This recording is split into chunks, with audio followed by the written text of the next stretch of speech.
আজ থমথমে Medinipur medical college হাসপাতাল। স্যালাইন থেকে সংক্রমণের জেরে মৃত্যু হয় প্রসূতির। এখনো অসুস্থ 4 জন প্রসূতি, 3 জন প্রসূতি ভর্তি সিসিইউতে। হাসপাতাল চত্বরে মোতায়েন পুলিশ। আরও একবার জানিয়ে রাখবো, প্রসূতির মৃত্যুর ঘটনায় কিন্তু চাঞ্চল্য। এখনো পর্যন্ত যেটা খবর রয়েছে যে হাসপাতালে স্যালাইন থেকে সংক্রমণ, তার জেরেই মৃত্যু প্রসূতির। অসুস্থ 4 জন, 3 জন প্রসূতি ভর্তি সিসিইউতে। হাসপাতাল চত্বরে মোতায়েন রয়েছে পুলিশ। এই ঘটনা নিয়ে সরব হয়েছেন যারা প্রসূতিদের আত্মীয়, তারা।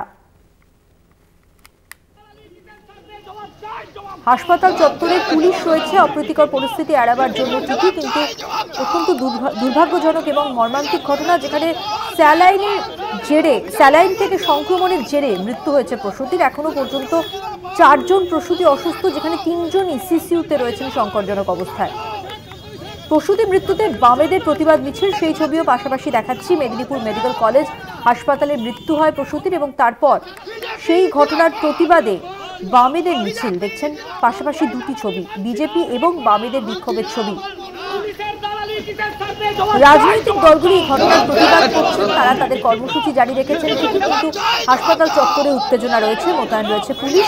এখনো পর্যন্ত সংকটজনক অবস্থায় 3 জন, তারা সিসিইউতে ভর্তি। একজনের মৃত্যু হয়েছে, 4 জন অসুস্থ।